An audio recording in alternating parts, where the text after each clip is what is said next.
In the year 2000, Spider-Man video games made the leap to 3D, from the developers at Neversoft Games. While it may seem quaint by today's standards of photorealistic $600 million games that are 45 hours long, Spider-Man for the PS1, N64, and Sega Dreamcast is still a gold standard superhero game that I think today's developers have learned a lot from. Spider-Man 2000 pioneered the definitive Spidey gameplay foundation that's still being refined and built upon to this day, and ushered in a new era of blockbuster action games with its incredibly well-paced levels and dynamic set pieces. In so many ways, it was ahead of its time, and feels like a game that came out years later than it did in every respect except graphically. It's been a quarter century since this game came out, but the truth remains the same.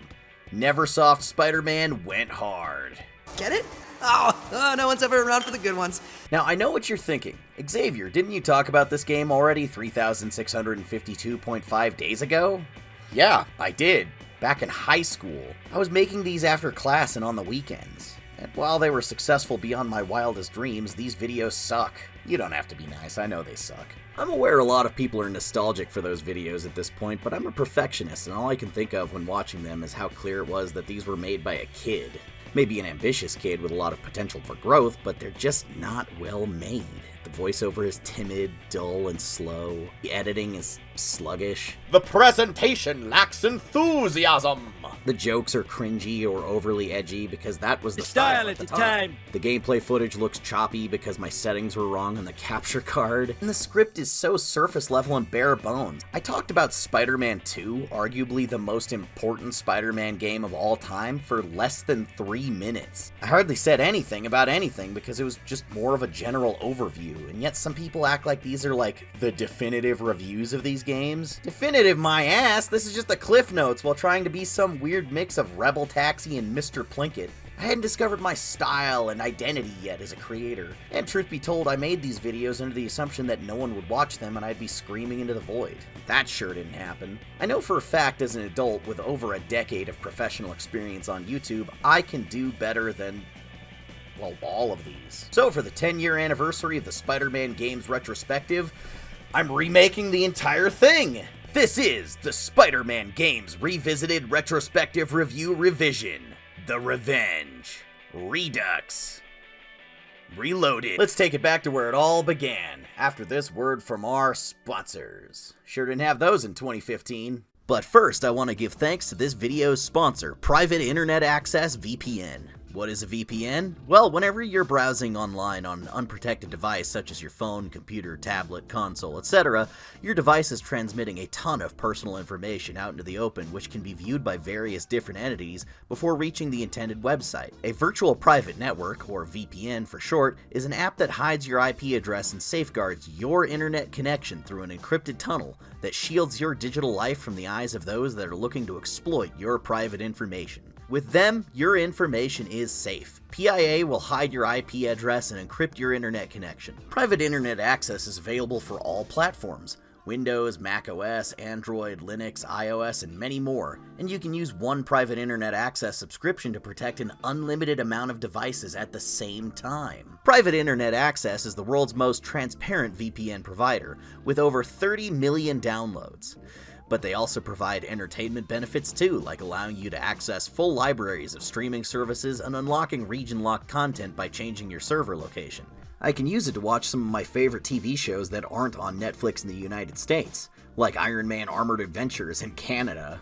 Using a streaming service without PIA VPN is like buying a pizza with no toppings. I choose PIA VPN over its competitors because of its great price and its user-friendly interface. If you sign up for private internet access today using my link in the description, you can grab an 83% discount. That's just $2.03 a month, and you also get 4 extra months completely for free. You won't want to miss this deal. Now back to the video. Surf the web, surf the web. Shut up, Brock, we don't have time. It's showtime, freaks. Spider-Man? I asked for the police, and I get this? Last time I checked, I was Spider-Man. Somebody's framed me. Why? I don't know Let's yet. just say you've got your superpowers, and I've got mine. A perfect world order. No, little spider! You will die! We're shouting out to the whole big rotten apple here, people. Are you out of your mind? Don't answer that. Perfect end to a perfect day. Okay, 25 years later, let's see how this holds up. Neversoft Spider-Man chronicles a day in the life of the old web-slinger that feels ripped from the pages of the comics. All the classic Spidey hallmarks are here from the old days. Spider-Man is framed for a high-profile technology heist by an imposter in a Spidey suit.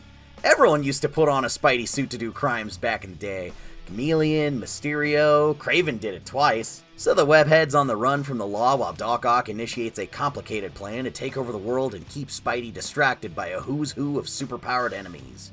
What is this, the bad guy Olympics? But nothing slows down Spider-Man like his big, half-alien frenemy, Venom, who thinks he's dispensing his own justice by using Mary Jane as bait to get revenge on Spider-Man for the actions of the imposter. After realizing they're two halves of a whole dumbass, Venom decides to join forces with Spidey to track down the imposter and stop Ock's evil plan once and for all. There's an undeniable charm to the limited graphics of this PS1 version of the game, with everyone's static face textures, blocky fist hands, and clever asset reuse.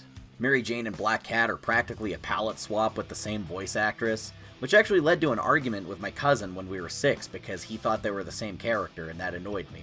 And Spidey himself hasn't finished puff painting this suit yet before taking it for a spin. Do I take the time to do McFarlane, or do I get lazy and do Spectacular? Nah, no time. Today we're doing Forgetful Ditko. Now I'll fill in the heavy black areas with my brush. There. That's one page done. Now to erase the pencil lines which still remain. Oh no! I forgot to draw Spidey's webbing. If all the web lines I've drawn relate end to end, they still wouldn't be enough to fit around Lee's swelled head. I've played this game a million times before, so I thought to get a little bit of a fresh perspective on it, I'd play it with my childhood best friend, Jackson, because he's never played it before. I just wanted to hand him the controller and really see how he made his way through it, and by his own admission, he's not good at most games older than, 2006. It was kind of a test to see how smooth this gameplay is for a newcomer, since I've gotten extremely used to all its quirks over the years and don't struggle with it at all.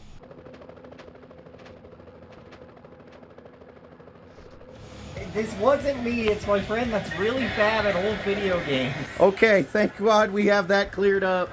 Usually if the gameplay footage is on a harder difficulty or has an alternate costume on, that's me playing, just so you can keep track. My hypothesis was soon confirmed that this game is just really user-friendly to play, even during a time when 3D games tended not to be. Jackson very quickly learned the traversal and combat and navigated the areas with minimal issue, and I think that really means something. The bulk of my memories about 3D games from the PS1 and early PS2, particularly ones based on licensed properties such as this, were just struggling to figure out where to go, what to do, or how to function. Sure, you get really intuitive 3D platformer action games back then like Spyro, Tomb Raider, or Crash. I'm not saying all games were clunky as shit back then, but among games based on superheroes, this definitely stood out. God, Spawn Eternal to hell! This game is smooth as butter. For the most part, and it doesn't have any old-timey clunkiness to contend with other than the lack of control of the camera. You can't angle the camera anywhere because I suspect this was designed with no analog sticks in mind, so the camera just orients itself behind you wherever you go. Sometimes it can just hang on whatever was the last place it was positioned and won't move again until you stop moving. So it caused some mild issues during the more linear indoor sections with low ceilings. You gotta remember to stop and let it snap back to its natural position to catch up with you at times, but it does it fast enough that it doesn't break up the flow of gameplay too badly. I also like the ability to manually aim the reticle for where you want to swing, just to take out the randomness of it if you need to get through a particularly tricky location. This game doesn't tell you that you can also aim this to activate puzzles and even target distant enemies, so they couldn't quite pull off the dual stick control method yet, but you can just about do all of that stuff too. There are 4 types of item pickups in this game. Yeah, you all know this song.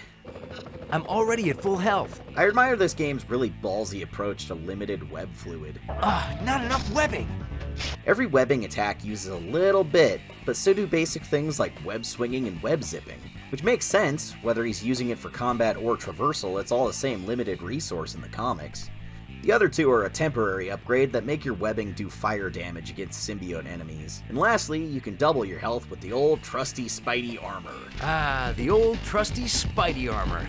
Considering its prominence in both this game and the associated cartoon, I always assumed it was this really important thing from the comics as a kid, but when I finally read them, I realized he only wore it one time by this point and it was destroyed almost immediately.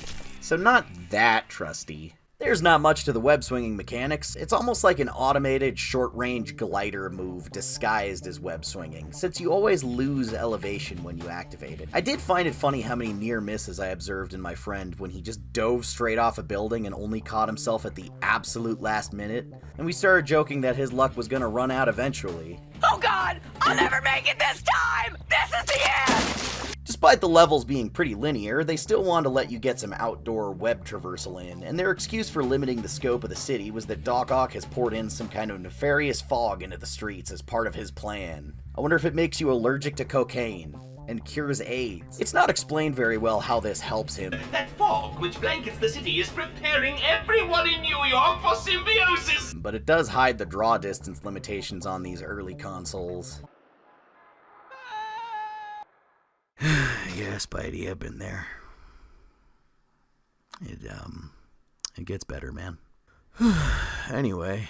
Combat is simple but effective. You get a 3-punch combo, a 3-kick combo, and you can fire webbing at enemies. Fun comes in from mixing up these 3 attacks to do things like throwing webs into a flurry of punches and kicks for special takedowns, doing grab moves, or using the directional buttons to do special moves with your webbing. There's this cool web cocoon that has an area of effect damage, yank, these webbed up boxing gloves that I've seen appear in a bit of other Spidey media, actually.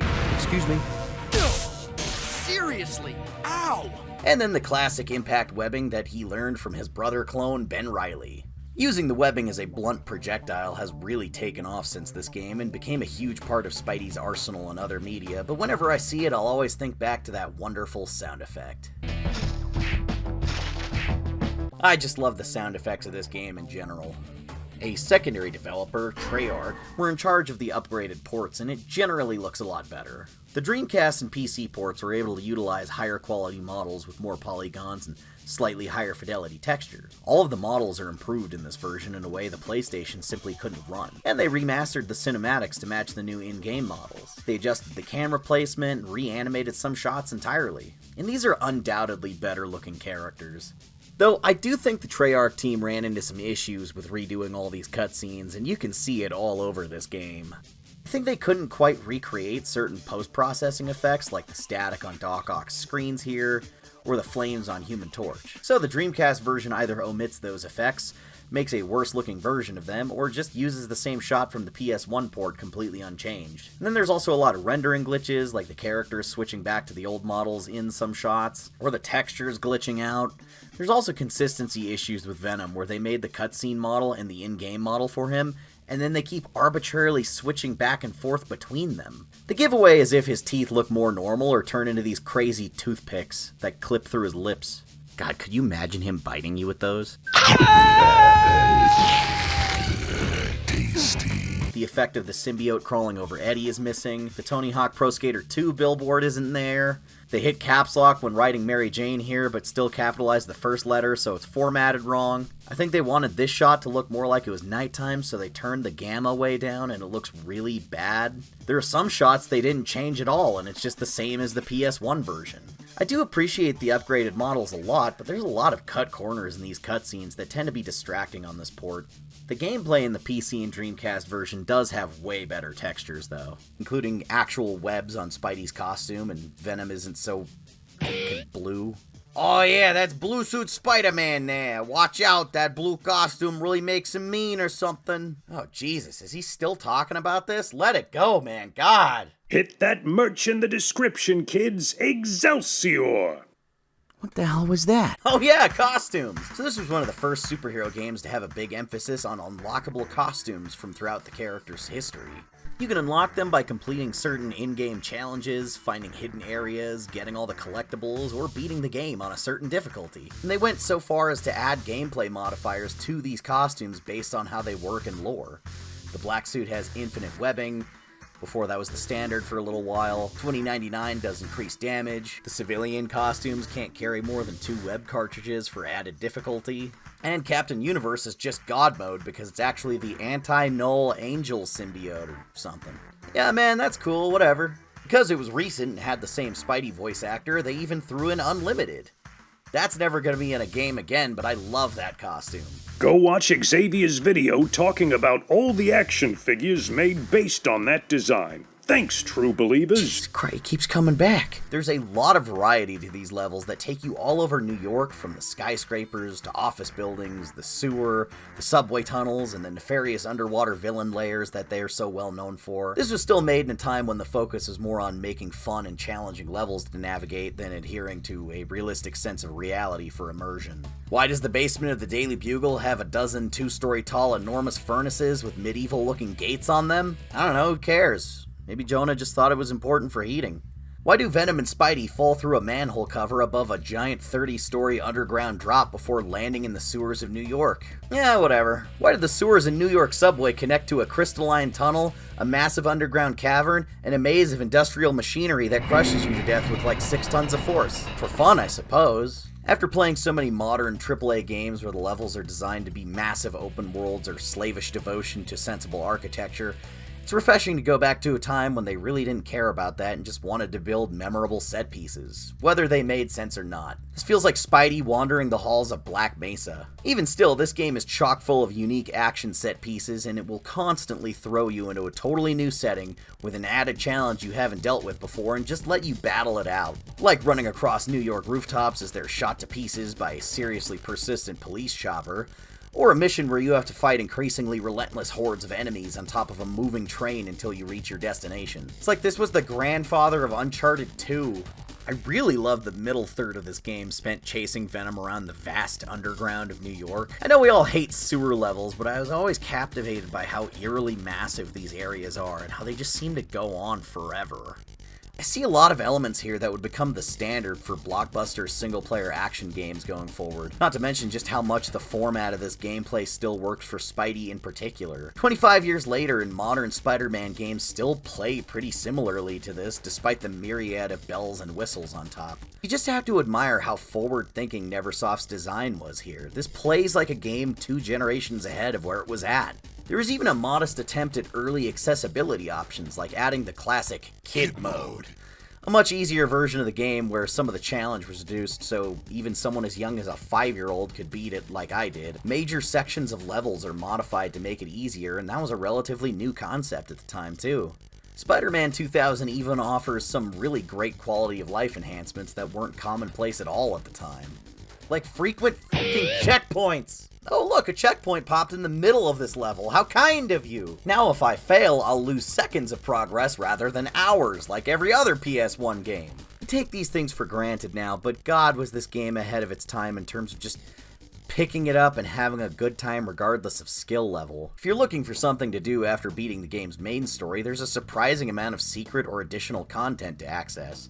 I don't often see people discuss the huge amount of challenges in this game that have unique music, environments, and really difficult time trials to complete. Like this one where you have to collect points while ziplining to the ceiling to avoid insta-kill floors. There's also a ton of Marvel Easter eggs and references in these levels, like this hidden Kraven the Hunter base. If you played the main game but never tried the training mode, this is absolutely worth a look. This is fun. And there's a new game plus called What If mode, where random elements of the game are changed to be different or just flat out bizarre. All this would be DLC today, damn it. I'm turning into a grandpa gamer. Remember when games had cheat codes and no damn trophies or achievements that you'd be locked out of for using the cheats? Remember when video games didn't all need to be open worlds with grappling hooks and skill trees? Oh, my back hurts. And of course, these bosses are pretty memorable for being varied and interesting while making sense for the characters. You have to fight Scorpion while protecting J. Jonah Jameson from harm. You can take advantage of Rhino's lack of intelligence and trick him into running into these generators instead of taking him on hand-to-hand. They actually use that one in several subsequent games, too. This is the only Venom game appearance that remembers he can turn invisible, and you have to beat him down while keeping Mary Jane from drowning in sewage. Carnage needs to be beaten with this force field of pure sound. Ock has a shield you can disable. Mysterio is not quite one of those bosses because he has legs, but he's really pushing it. He's almost one of those! Every boss has some cool modifier or gimmick to keep things interesting, and they're never repetitive. The bare minimum at the time is now impressive by today's standards. Well, just another day in the life. Whoa! What the? Is that Ock? Final boss is especially unique for presenting an enemy that's too strong for Spidey to take in a stand-up fight, and there's no time to come up with a clever solution. The Carnage symbiote is forced off Cletus Cassidy and then consumes Doc Ock, turning him into a huge monster. Stay away from me!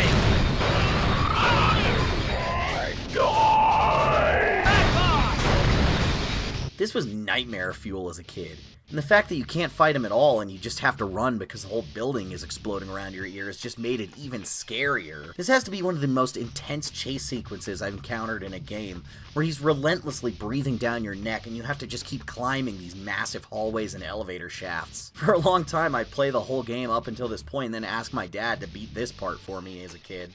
So it's always such a victory being able to finish it myself now as an adult. Yeah! Good times. There's so much dialogue in here, some of which only activates if you get close to certain triggers that are totally missable. Gee, I wonder who those pumpkin bombs belong to. Spidey frequently comments on in-game secrets and Easter eggs with a unique voice line for each one. There's an optional encounter that's fairly easy to miss with the Lizard, who's been apparently trapped by Venom, where he gives you directions to beat the maze level. At the third waterway, go right.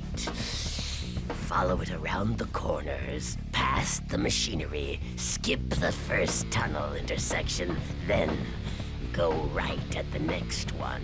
I think he initially had a larger role in the game because he's fully modeled and voiced, but also because he was in the storyboards for the final cutscene before being replaced by a generic bank robber. Given that he's not really a bad guy deep down, I actually like how he was implemented in the final game a lot more than him getting sent to prison. Kurt's a bro, come on! This game boasts a pretty stellar voice cast of professional VAs like D. Bradley Baker, Jennifer Hale, Darren Norris, and the massively underappreciated Batman and Spider-Man, Reno Romano. Oh, and it's narrated by Stan Lee himself. Spider-Man co-creator Stan Lee here. Once again, we find our hero Peter Parker, better known around the world as the Amazing Spider-Man, in a heap of trouble. Otherwise, Jennifer Hale as Black Cat and Ephraim Zimbalist Jr. as Doc Ock are the only characters that reprise their roles from Spider-Man the Animated Series, which does feel like it influenced this game a bit, particularly when it comes to Venom being one of Parker's photojournalistic rivals, and having some kind of beef with J. Jonah Jameson. Jameson! We hate Jameson! That wasn't a thing in the comics. He worked at a rival newspaper and never really met Jonah in the old books. But he did work there in the animated series. Otherwise, I'd say this feels very much like it was intended to be a canon story to the mainline 616 Spidey comics. He's even presented as being a little bit older here. You're more angry back alley than friendly neighborhood. Oh, for decades I've wanted to shut that mouth of yours. And he's married to Mary Jane instead of just dating her.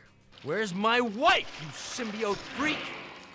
Maybe you kids today don't know this, but Spidey was an actual grown-up for a little while before Marvel turned him into live-action Timmy Turner, in more ways than one. You could almost say this game is canon to pre-One More Day Spidey outside of a few minor tweaks from the cartoon, like Doc Ock being German and Eddie working at the Bugle. Lack of foresight isn't usually a German failing. Dr. Octopus was born in Schenectady, New York. The plot moves this game through at a breakneck pace, and every few minutes there's another villain to take down, a new and unique action set piece, or a cool, unexpected cameo. They don't affect the story much, but we get surprise appearances from Daredevil, Human Torch, the Lizard, Punisher, and Captain America, who are kinda just there to show how big this world is, and how the superhero community extends past only Spidey. He's framed for a crime, and all of his usual team-up characters all kinda check in to see what's going on, basically.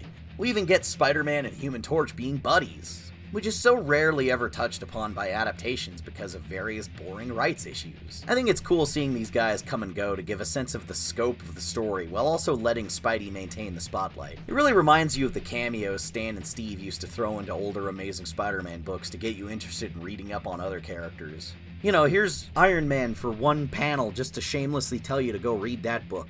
It's a brilliant method of cross-promotion to have your other projects pop up in the most popular titles so people might actually go check them out.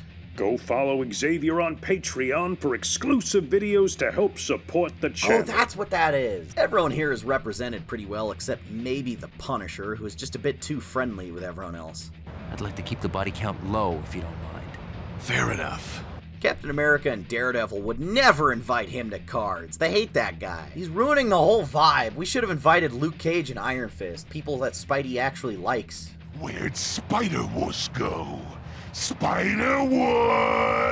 Come out and play! Tag! I will say, while Venom's twisted sense of humor in this game is perfect, the one thing it gets wrong is in his introduction. I tried to fight it. Can't fight him anymore! Rest easy, Brock. Venom is here. They kind of treat it like Venom is a different entity that takes over, and Eddie is like asleep now in there. He's not Jekyll and Hyde, so they screwed it up. The prize for perfect Venom adaptation in gaming still goes to Midnight Suns. Without a doubt, Neversoft's Spider-Man was ahead of its time in design and presentation. Things that are extremely common in modern gaming were pioneered in part by this game. So it still has a very modern design sensibility while still maintaining that fun, manic energy of PS1 era gaming that wasn't too worried about immersion at the expense of fun. I really wish this game could get a re-release or a remaster so younger audiences could experience it and still appreciate how ahead of the curve they were. If you haven't played it before for fear of its age causing some jankiness or making it overly difficult, let me dissuade you of that notion. It was cutting edge back then, and it's pretty comfortably standard these days. It's absolutely worth playing. Plus, it's just nice to see a representation of Spidey so steeped in the classic comics. Aside from a few nods to the very popular animated series, the game is so wonderfully uncontaminated by any other adaptations. I've gotten really jaded about Spider-Man adaptations after Insomniac's Spider-Man 2, because it really feels like writers only use ideas in Spider-Man comics from the year 2000 onward, and that's if they're using things from the comics at all. Otherwise, mostly they just adapt each other. They'll often heavily reimagine characters and concepts, and then when one version has changed something, every Spidey adaptation after that will keep that thing changed, and you get this strange adaptational inbreeding where they're all referencing each other and the source material feels completely untapped and forgotten. This game mostly predates that issue and is still very much just a day in the life of classic comic Spidey. And that's a version of the character we really just don't see anymore because of how much he's changed post One More Day and in every other cross-media representation. Being Spider-Man has given me a lot and taken a lot away, but one thing never changes. My responsibility to use my powers for others before myself, no matter what the cost. This is a version of the character that essentially doesn't exist anymore, and I miss him greatly. Thank God there's actually 2 of these games! Hey, Electro! Who's got the power now? Subscribe to Xavier's channel for more videos like this. Special thanks again to today's sponsor, PIA VPN. If you sign up for private internet access today using my link in the description, you can grab an 83% discount. That's just $2.03 a month, and you also get 4 extra months completely for free. I always get mad at YouTube for not putting my videos in the subscription box because people will comment, "Finally, Xavier uploads again after all these years," not knowing 3 other videos came out within the last month already. So maybe that stupid bell icon thing will help you remember I exist. If you want other ways to support the channel, you can always go hit up that Patreon for early videos and exclusive stuff because it's just $1. I'm not kidding, it's only $1. Isn't that cool? If just 5% of the people subscribed to me donated only $1 a month, I could make videos even faster and keep my house. You can also check out our merch on TeePublic, or just buy some of my random stuff on eBay. I have a pretty substantial collection of old toys that are still in the box in perfect condition, so go take a look in case you find something you like. And lastly, since this is a YouTube video and you probably play Fortnite, drop my creator code XavierGM next time you buy a silly dance or a cool character skin. Really helps me out. See you next time!